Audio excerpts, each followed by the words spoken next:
Sejam muito bem-vindos a mais uma análise. Hoje a gente vai embarcar numa jornada absurdamente dinâmica por mais de 3.000 anos de história. Sabe, o Antigo Egito não é só poeira, areia e ruínas, não. É uma saga gigantesca, fascinante, cheia de política implacável, uma devoção religiosa profunda e construções monumentais que desafiam a nossa engenharia até hoje. Além, claro, de figuras lendárias que literalmente moldaram os rumos da humanidade. Então, vamos desvendar os grandes segredos dessa civilização incrível da antiguidade, extraindo os fatos direto das fontes históricas. Bora lá? Certo, vamos dar uma olhada no nosso roteiro.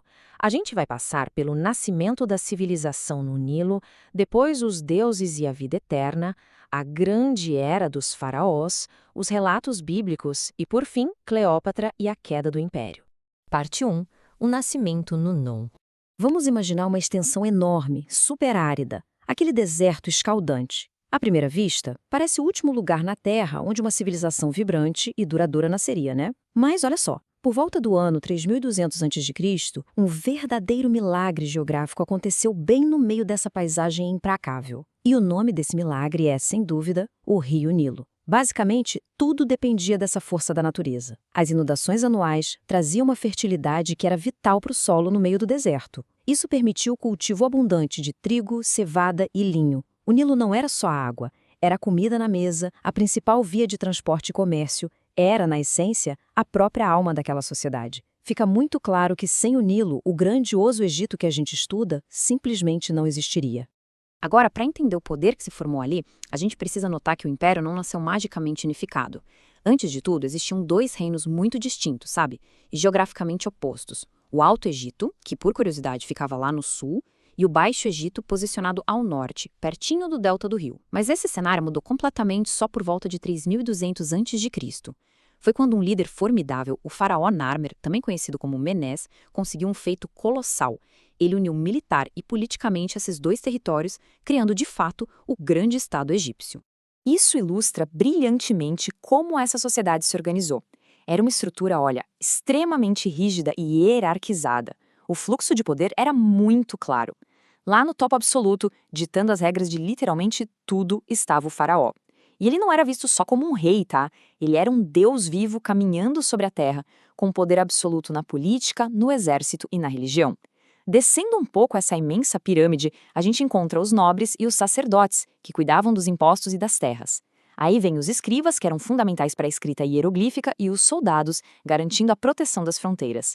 E sustentando todo esse peso colossal do império, lá na base, estava a imensa massa de camponeses suando na agricultura, junto com os escravizados, que eram, na sua grande maioria, prisioneiros de guerra.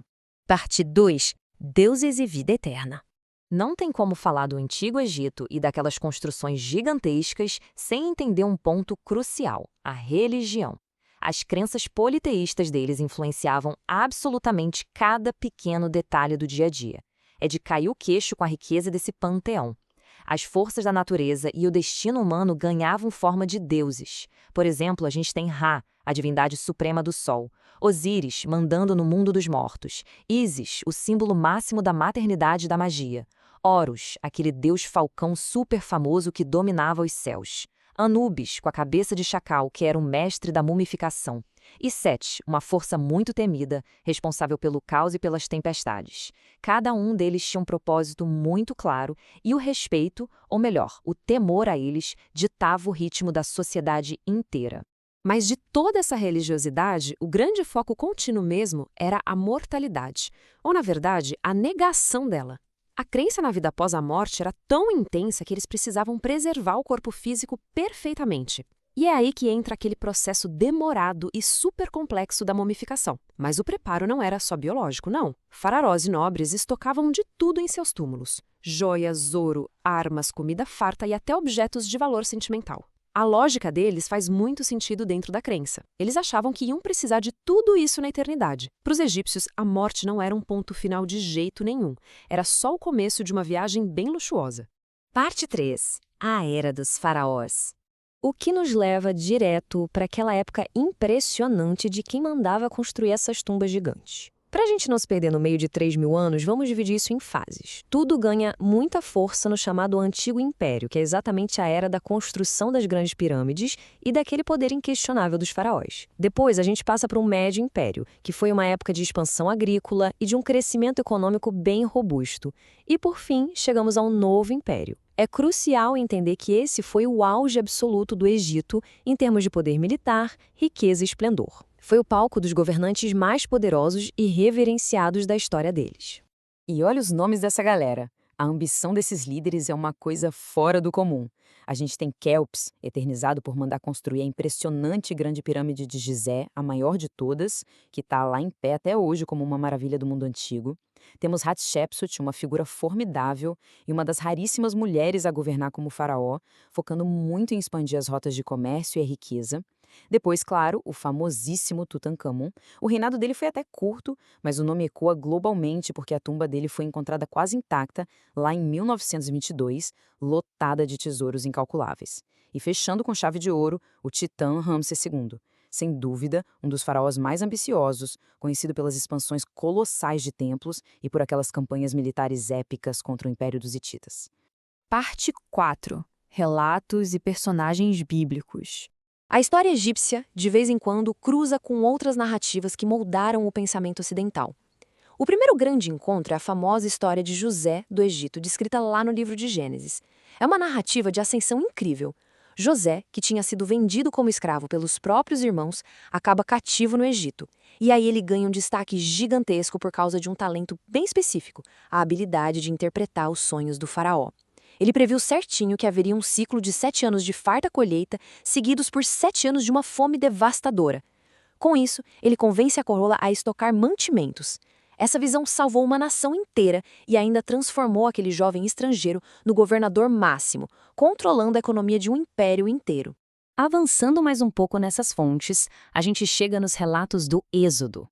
A tradição conta que Moisés liderou os hebreus oprimidos numa fuga ousada em busca da liberdade, o que desencadeou as simbólicas 10 pragas do Egito, culminando na famosa travessia do Mar Vermelho. Quando os estudiosos olham para isso do ponto de vista histórico, muitos sugerem que o grande faraó da época só poderia ser Ramsés II.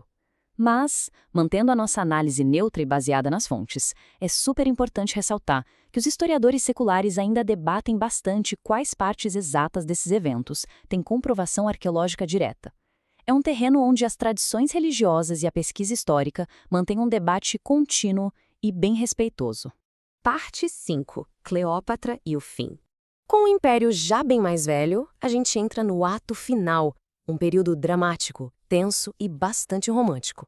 Agora, um detalhe que costuma surpreender muita gente é a linhagem da última grande governante. Cleópatra VII, que é famosíssima no mundo todo, não era etnicamente egípcia. Na verdade, ela fazia parte da dinastia Ptolomaica, que tinha raízes fortemente gregas. Essa dinastia começou quando o general Ptolomeu assumiu o controle logo depois das conquistas de Alexandre o Grande. A capital nem era mais em Tebas, o poder foi para a cidade litorânea de Alexandria. E Alexandria virou um polo cultural gigantesco, ostentando aquela famosa biblioteca, fazendo do Egito da época de Cleópatra um verdadeiro reduto vibrante do helenismo.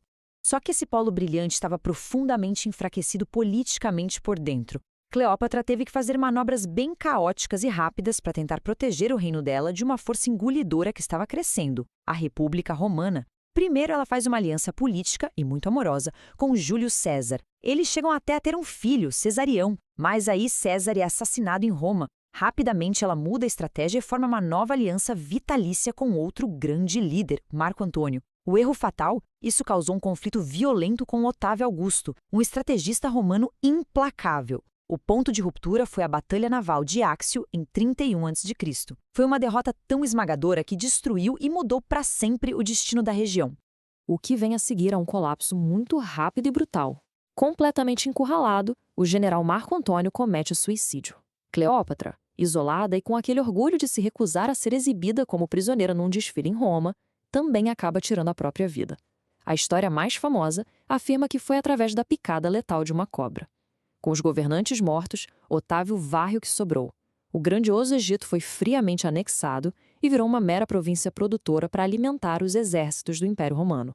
Roma pegou todo o trigo e as riquezas e foi ali, naquelas areias, que a fascinante Era de Ouro dos faraós chegou ao fim definitivo.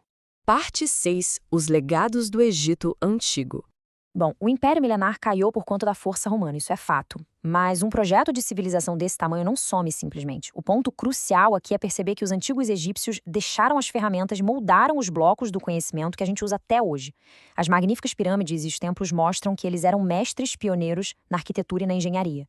Na ciência, eles criaram as bases da matemática aplicada, fizeram avanços inestimáveis na medicina e mapearam metodicamente as constelações com a astronomia. E tudo isso registrado naquele sistema incrível dos hieróglifos. Tantas das nossas práticas contemporâneas deram os primeiros passos nas margens do Rio Nilo. E assim a gente chega ao fim da nossa análise. O Antigo Egito foi muito mais do que deuses com cabeças de animais e tumbas gigantes no deserto. Eles foram os arquitetos que ajudaram a pavimentar a base do conhecimento moderno por mais de 3.000 anos. Entender o peso disso é fascinante, né? Diante de construções monumentais que parecem zombar da ação do tempo e de legados intelectuais que sobreviveram a milênios de caos, fica a provocação final para a gente pensar. Que tipo de marcos duradouros as nossas sociedades estão construindo hoje? Será que as nossas ideias, sistemas ou maravilhas vão resistir aos próximos 3.000 anos de humanidade? Fica aí a reflexão. Muito obrigada a todos que acompanharam mais essa exploração histórica. Até a próxima.